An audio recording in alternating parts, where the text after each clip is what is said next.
Hi, mine's Phil. I like talking about politics, and in this video, and especially in light of the conclusion of the latest Tory scandal, made way worse by Rishi Sunak's lack of judgment, might be worth looking at some polling currently doing the rounds, eagerly misinterpreted by various Boris Johnson loyalists, which compares approval ratings of various Labour and Conservative leaders over the past decade. But first, if you'd like to be notified of daily news and politics, please subscribe to the channel and click the bell notification icon. So actually, just at time of recording, I've just heard that Jacob Rees-Mogg says that he wouldn't mind a crack at taking over as Tory party leader when Rishi Sunak steps down. I'm fine now, I've recovered now. But one of the things I really like to do, as many people who have watched the channel for a while will know, is when polling data comes out, particularly when it's misinterpreted, I do like to discuss what you can read into polling data and what you can't, and why, and try and explain why, because it is incredibly important. So there's a chart that came out recently plotting the net approval ratings of Labour and Tory leaders since Ed Miliband. They did say there's no one before that, including David Cameron, because there wasn't enough data to do it. So, but it's been seized by Johnson's posse as evidence that he is the superior choice to Sunak. Because what they're doing is they're pointing out that after 100 days in office, Sunak's net approval rating lies at nearly -20. Oh, but Boris Johnson's, after the same period of time, was actually slightly positive, much higher than Sunak's at the same point. But this is a meaningless comparison to make. In fact, comparison charts like this, I think, will always be misinterpreted. I'm not sure if there is any real value in them at all. The individual elements are of interest, but is the comparison of any use? But before I come to what may be of interest, why isn't it sensible to compare two leaders' approval ratings at the same time in a leadership cycle? It's because the circumstances which determine that approval rating are very different. When you're talking about the approval rating of the leaders of the Labour and the Conservative parties, you're essentially talking about what the public think of their suitability as Prime Minister of the UK. Other political leaders, there'll be other factors because they know they're never going to be Prime Minister, at least of the UK. But for these two, it's which do you think would be the best as Prime Minister? As such, the net approval rating for these leaders is a combination of the following factors. First, the general appeal of that leader to the general public. That is very, very important. Second, their comparative appeal when measured against the only alternative, the leader of the other big party. Third, the perceived performance of the government. So go through each in turn, comparing Sunak and Johnson's situation. Just to show that Johnson fans there are quite wrong about their assessment. First, the personal appeal. Absolutely true. Johnson's charisma is a much greater asset than Sunak's. I don't want to be unnecessarily rude. I just don't think Sunak has got any he hasn't got the sort of charisma, at least, which works on a large population remotely where they'll never meet him. Much like Keir Starmer, really. He may come well across in person, but not in PR stunts. He's not very good at the PR stunts. In fact, his PR stunts almost invariably go badly wrong. One of the most recent ones landed him with another guilty of a criminal offence. So Johnson would have been personally more appealing than Sunak in isolation after their respective 100 days.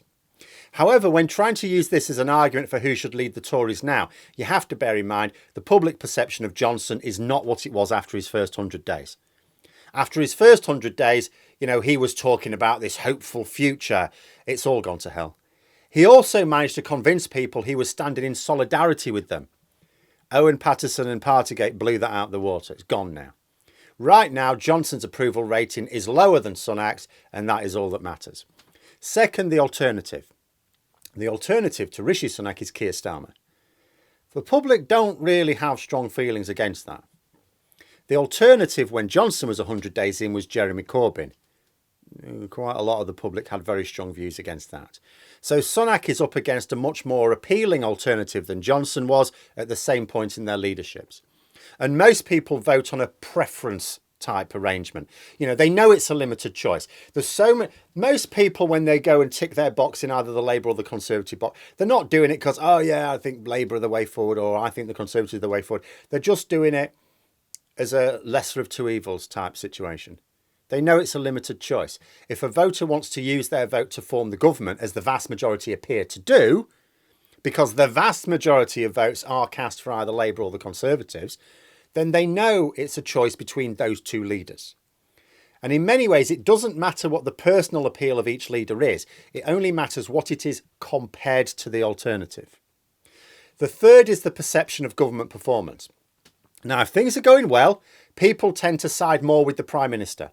After all, you don't fix what isn't broken. You might think that the leader of the opposition might be better, but it's like, well, do you want to risk it? What if they're worse? Things are going all right now. Let's just stick where we are.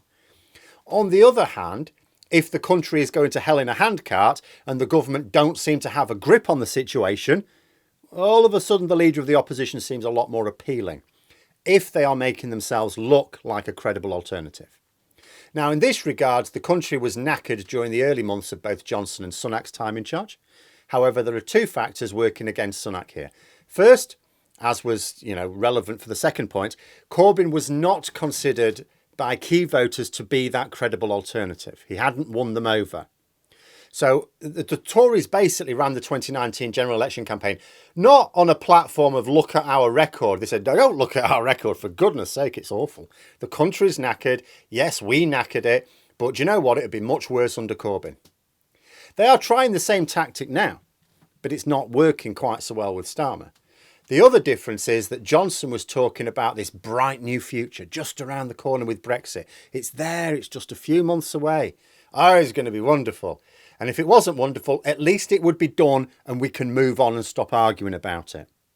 There is no such offer right now. Brexit is still going on. Things are worse than ever. There's also no hopeful future being talked about.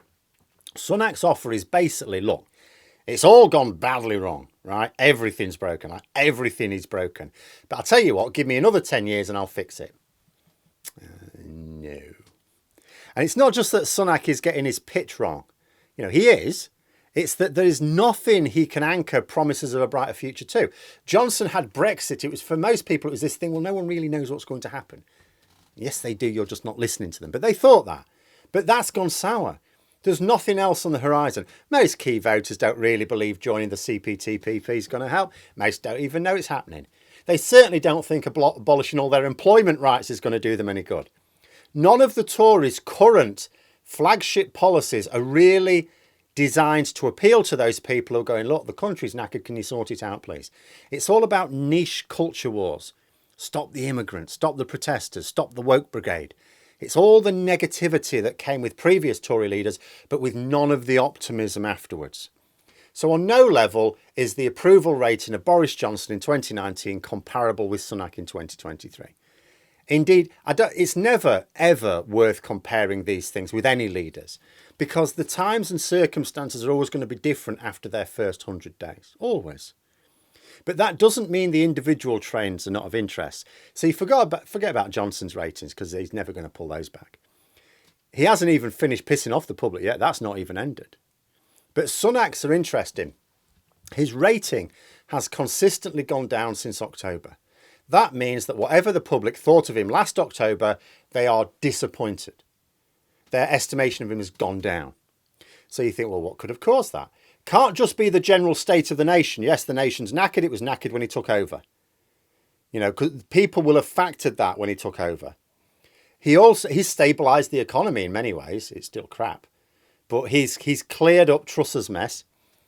And he made no grand promises to make everything better quickly. He actually said, I'm going to have to, really put the squeeze on you to sort this out. Cabinet scandals, they're likely to have played a role, I think. First Williamson, now Zahawi having to be sacked. And if these are significant factors, he's in for another hiding when the verdict comes in for Dominic Raab.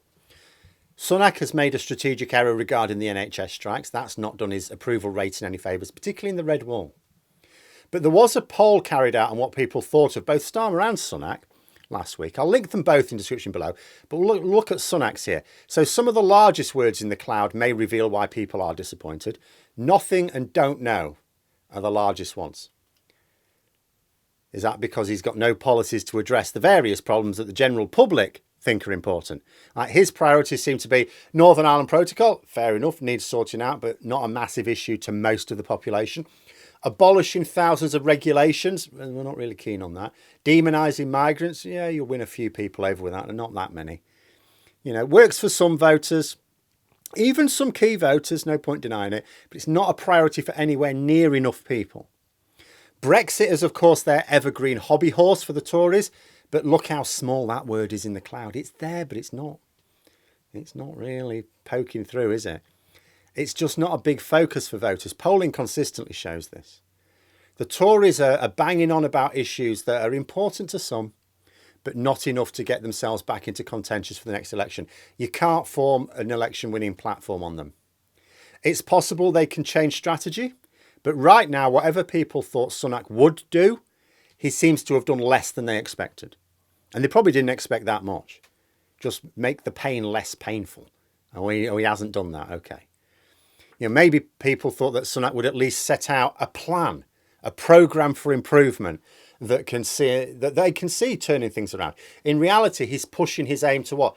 What's his big thing? I'm going to halve inflation. Nice one. It's going to halve anyway. Okay, most of the population don't know it was forecast to halve before he even became Prime Minister. But is that going to be enough? Because at the end of the day, it might sound shiny, but if people still can't afford the bills, it's not. They'll be saying to themselves, well, why can't I afford my bills still? But whatever it is, whatever Rishi Sunak has not done is exceed the expectations of the public since taking over. He's devalued his personal approval rating.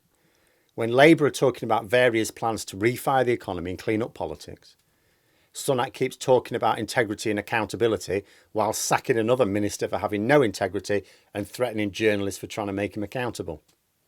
But there we are. Those are my thoughts. Let me know yours in the comments below. I hope you found the video interesting. If you did, please click the like button. And if you'd like to support the channel further, the join button for memberships.